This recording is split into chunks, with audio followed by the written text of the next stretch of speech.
Who are you to hold yourself back from the world?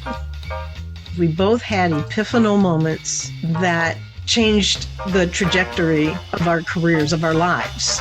Those pivotal moments where it could crush you or you rise up. And we both were like, I'm rising up. It's hard to look the devil in the eye and say thank you. You're not going to get anywhere else what we're bringing together here. All right, here we are, episode 4. Welcome back to Unapologetic Rabble-Rousers. I'm DocShellie. And I'm Carla. And we're happy to have you here. This is our wrap-up for the previous 3 episodes. And it's a pattern that we will be following as we go through the rest of our podcast life together. Is that we'll deep dive a particular subject, and then on this 4th episode, what we want to do is get into the what. That we've talked about the what. Now we want to talk about the so what and now what. Really addressing hints and tips about how do we manage what it is that we focused on in the first 3 episodes. And so maybe a recap of that would be helpful. Because Indeed. Even if you have listened to them, we're going to be bringing it all together in this one. So in episode 1, we talked about, have you ever been thrown into a change or thrown yourself into a change? Just like thrown in. And how did that go? How did diving into that change, whether you wanted to or not, how did that really go? And so we explored elements of that we've got these things that are foisted upon us. Some of the feedback we got from episode 1 talked about things like divorce, loss of job. There may be something in the health arena. I mean, we all have COVID threw the world into change that no one was expecting. Yeah. Yes. So we talked about how did that go and what did we really learn from it? Mm-hmm. Yeah. Yeah, I thought it was interesting feedback from some of our viewers and listeners about how they were unexpectedly thrown into some of the changes. And some reacted and dealt with it, and others kind of got stuck in the suck, so to speak. So we talked through some various ways of addressing it, but the way we ended that session, that episode, was with a reflection you shared, because you do a lot of self-reflection. I do. And so there was this one mantra, really, and we put it out there so people would be able to consider, even if it's not something they adopt as a regular daily habit of considering. Yeah, so I ask myself pretty much every night. Every once in a while I forget, but I ask myself every night, were my words, actions, and behaviors worthy of respect today? And I just take a minute to reflect on all the interactions I had throughout the day and think, did I do all right today? Mm-hmm. Did I unintentionally or intentionally harm anyone? Did I offend somebody? Should I have done something better? And most of the time I rest easy at night because I'm very intentional about my words and my actions. Sometimes they get away from me and I have to go back, and the next day I've got to do some repair work. Mm-hmm. But that question for me has greatly impacted the relationships and the results I get from the work that I need to do. So we went from that to the next episode, which was really focusing on the impact of change on oneself and on others. Yes. And the question was about what, if anything, has ever surprised you when you've been thrown into change or you've chosen to go into change, and the impacts that perhaps had not been considered before you went into it. Yeah, I'm one of those odd people that loves change. So, those personality assessments, I'm always on the adventurous side. So I just charge right into change, often before I've even thought about the impact it might have on myself. For example, many, many years ago, when I was working in the automotive industry, I had an opportunity to go to Germany. And within 2 weeks, I had gone on a house hunting trip, and then I moved. I didn't discuss it with anyone. I just went, hey, I'm moving to Germany. And everyone was Wiedersehen. like, oh, okay. You know? So I packed up my life and I moved. Most people would take some time, perhaps weeks, months, to consider it and talk about it. And I just did it. Charge into change. Most of the time it works out well for me. Sometimes it doesn't.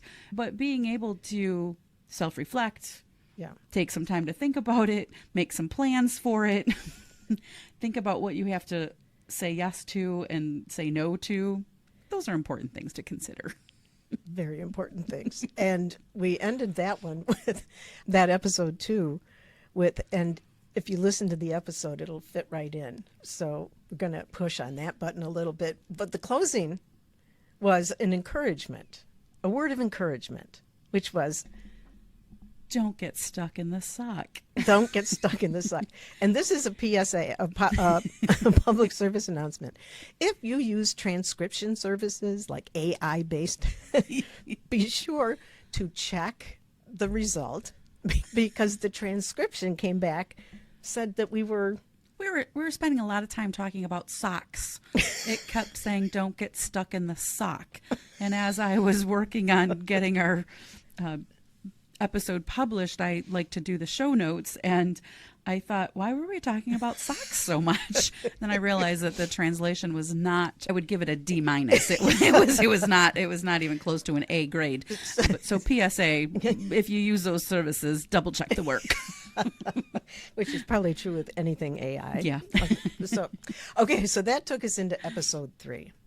And this we focused on, the opening question was, what space do we give ourselves? What space and grace do we give ourselves to consider if I'm saying yes to something, this change, whether or not it's something I want to do?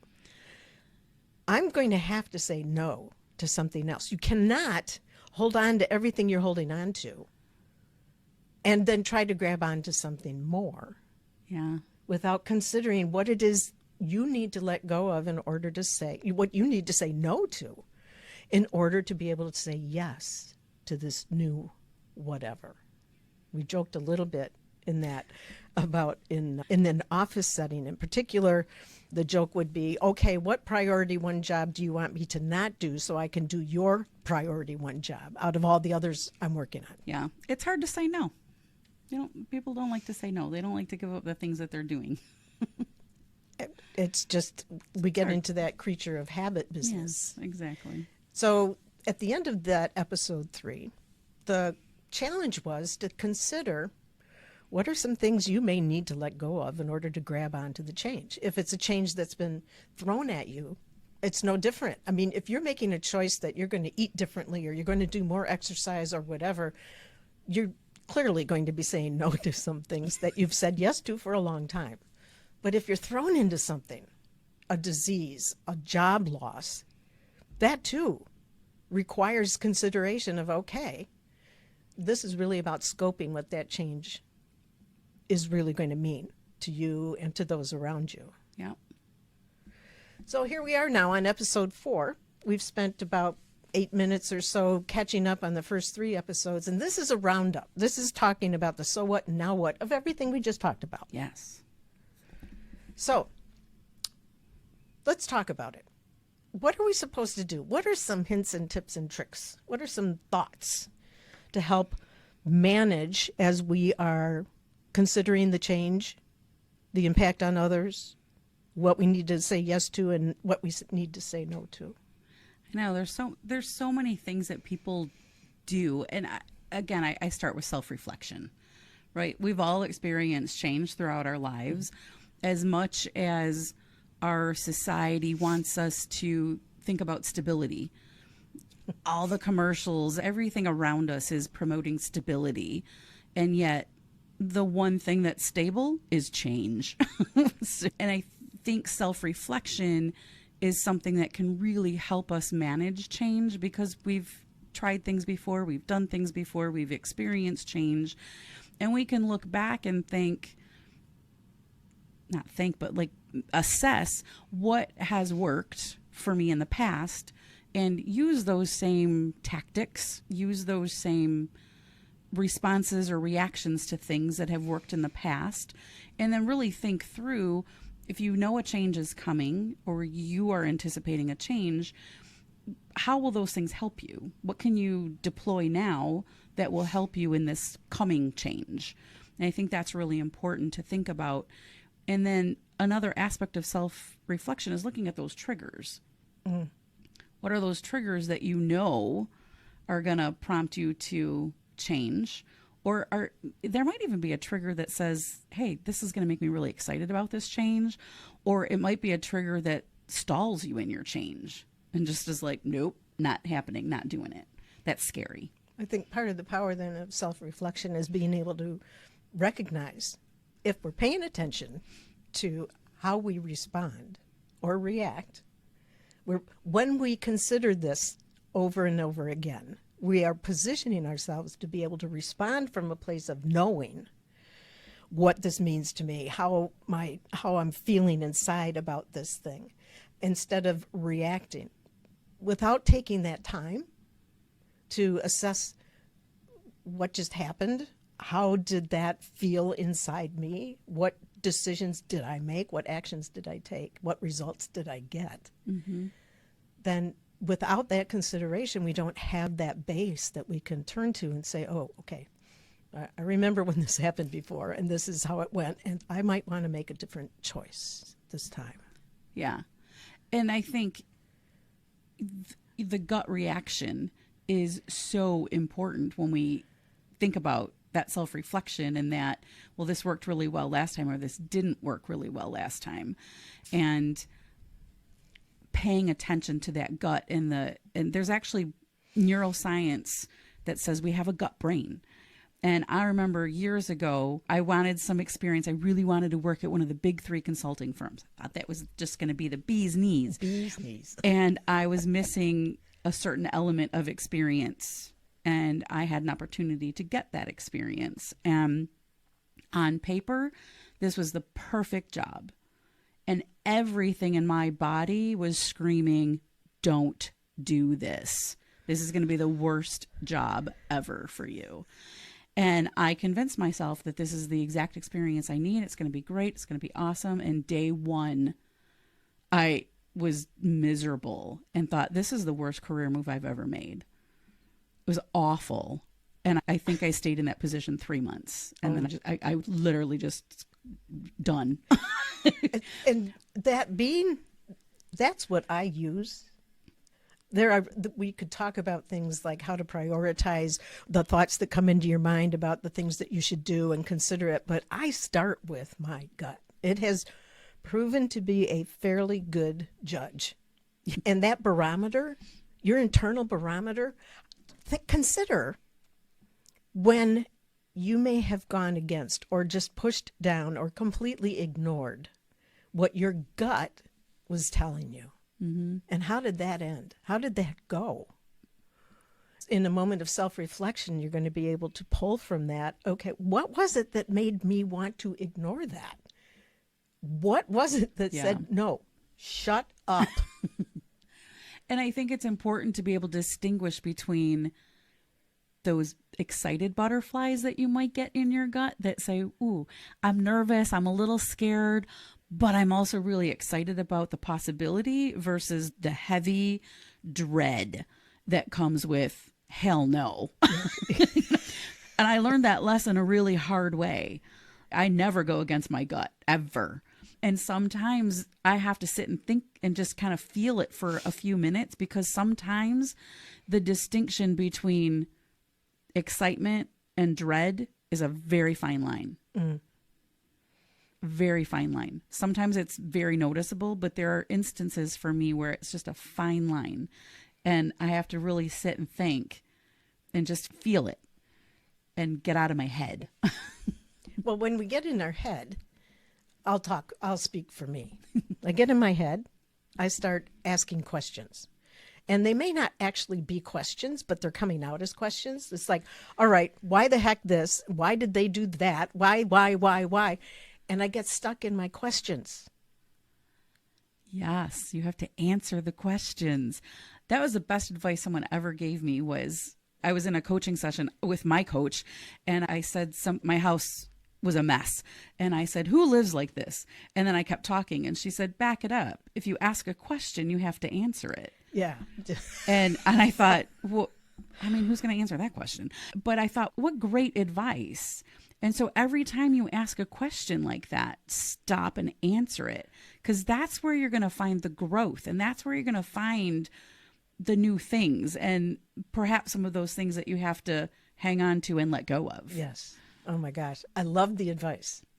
It will be an interesting challenge but when you get stuck in that, consider the value of saying, whoa, before I throw another one out there, what is the answer to that question? Yeah, and that's why I love journaling so much. And I think I've said it before. I kind of say it jokingly, but I'm also kind of serious that my pen is my best coach. Yeah.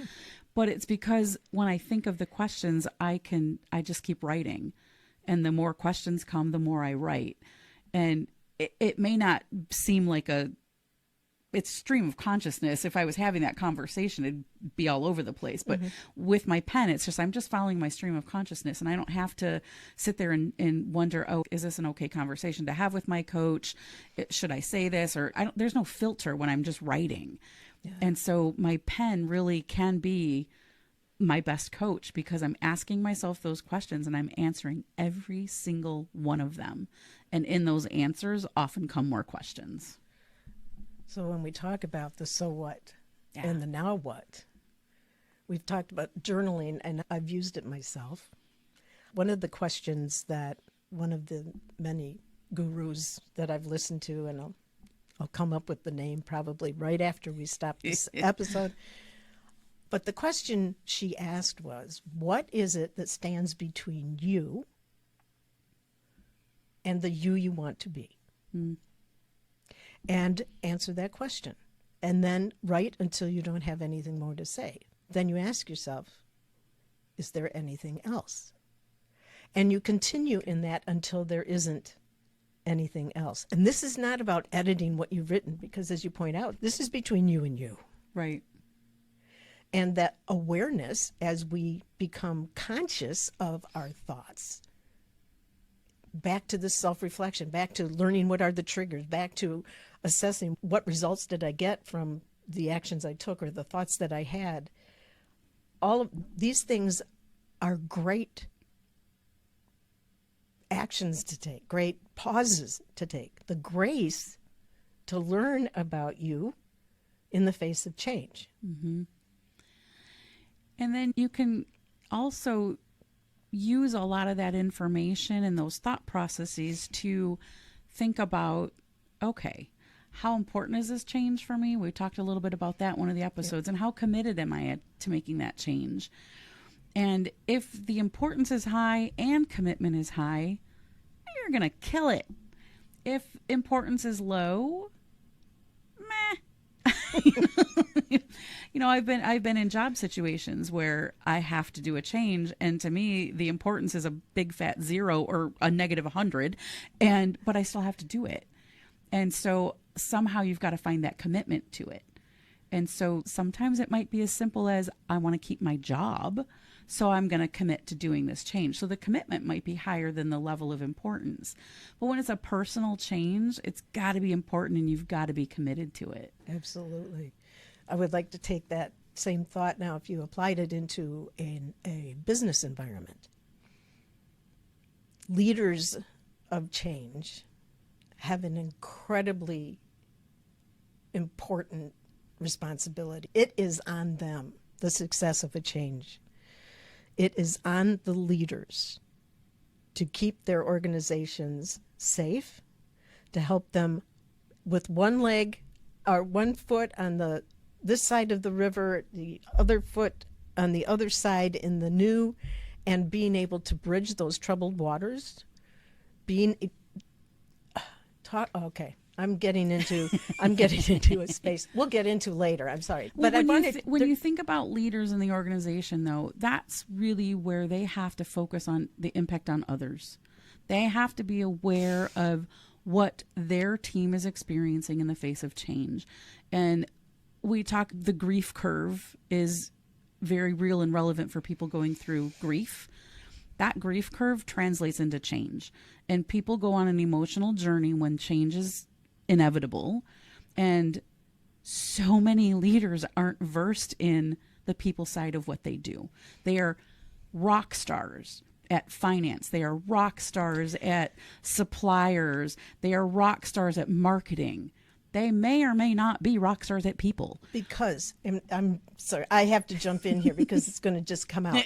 Okay, that leading day to day and leading through change are two totally different beasts, and Absolutely. both must be tamed simultaneously. And that piece about leading through change is not something that gets covered No. in management training. No. But rockstar performance and finance and HR and all of those other very important elements, business, it's different. Yeah.